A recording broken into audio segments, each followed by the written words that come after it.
O Sermão do Diabo, conto de Machado de Assis, ou escrito de Machado de Assis. Nós estamos no quarto e último vídeo. Estamos agora no versículo de número 26. As porcentagens são as primeiras flores do capital.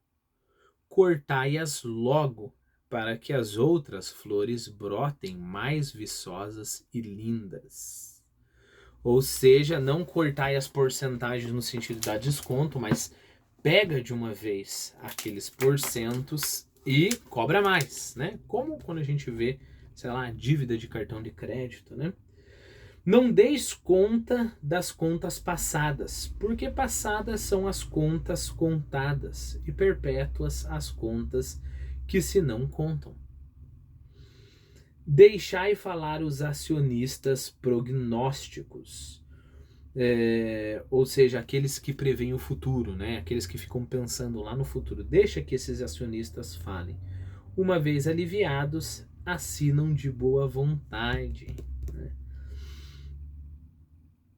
Ou seja, você está falando desse tipo de pessoa que tem uma crítica a fazer, mas não tem uma consistência ao fazer essa crítica, ou mais ou menos acredita na crítica que está fazendo, né? Faz a crítica, faz os argumentos, mas na hora de decidir realmente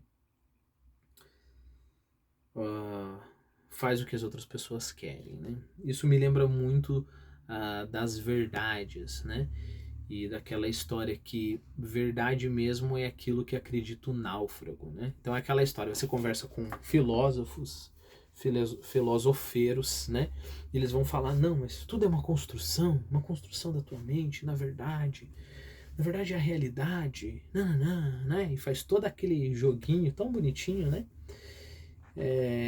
Mas as ideias verdadeiras são as ideias do náufrago, né? Coloca o cara no meio da água e fala, você acredita que a água existe ou não acredita? O cara tá se afogando, pelo amor de Deus, eu acredito, me joga uma boia aí, né?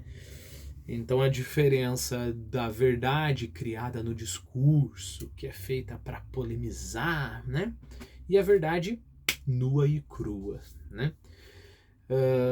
Então, assim, no discurso eu posso falar coisas muito interessantes, né? Não, na verdade, eu não acredito, por exemplo, um discurso que está muito em voga hoje em dia, eu não acredito que a tua verdade não é minha verdade, né?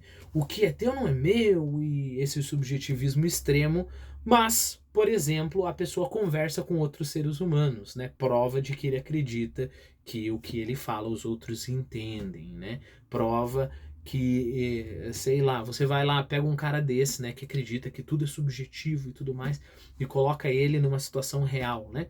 Chega o cara na padaria e fala assim, olha, eu quero 5 pães. Aí o padeiro vai lá e traz 2 vortas de linguiça, como dizia o meu avô, né? E dá pro cara. Esse cara que acredita que tudo é uma construção, né? E que tudo é subjetivo e tudo mais, ele vai falar, mas que bosta é essa aqui? Eu pedi pão e você me traz linguiça, né? Ou sei lá, o cara traz lá um pão mais ou menos velho, né? Esse filósofo que defende que a percepção subjetiva depende só da mente, ele não vai aceitar o padeiro olhando para ele falando assim, não, mas para mim esses pães aqui, eu percebo esses pães como sendo muito frescos e saborosos. Você tem que ver que a minha verdade não é tua. Ele não vai aceitar isso, né? Ele vai reclamar dos pães. Então, esses acionistas parecem esse tipo de pessoa, né? Eles têm essas ideias, mas as ideias não são fortes o suficiente para que ajam de alguma forma. E como que você manipula esse tipo de gente? Deixa eles falar. Deixa eles falar, fale que eles têm a razão, né? Chega para um cara desse e fala: "Não, é verdade. Não, você, nossa, que palavras lindas, que palavras geniais. Olha como sua filosofia é forte. Você acredita que você mudou a minha vida? Agora assina esse documento aqui." E o filosoforo vai lá e assina qualquer coisa, né? Ou se deixa manipular de qualquer modo, porque afinal de contas ele está muito mais preocupado com o seu mundinho discursivo e o seu ego do que com a realidade mesma, né? Então o diabo nos ensina aqui como manipular essas pessoas do discurso, né? Deixai falar os acionistas prognósticos. Uma vez aliviados, assinam de boa vontade. Podeis excepcionalmente amar a um homem que vos arranjou um bom negócio, mas não até o ponto de o não deixar com as cartas na mão, se jogardes juntos. Último versículo. Todo aquele que ouve essas minhas palavras e as observa, será comparado ao homem sábio, que edificou sobre a rocha e resistiu aos ventos. Novamente, o diabo não inverte tudo aqui no Machado, né? Ele fala, não, as minhas palavras são verdadeiras, as minhas palavras são fortes. Ao contrário do homem sem consideração, que edificou sobre a areia e fica a ver navios. Né? E aí acaba aqui o evangelho do diabo e o Machado volta. Né? Aqui acaba o manuscrito que me foi trazido pelo próprio diabo, ou alguém por ele. Mas eu creio que era o próprio.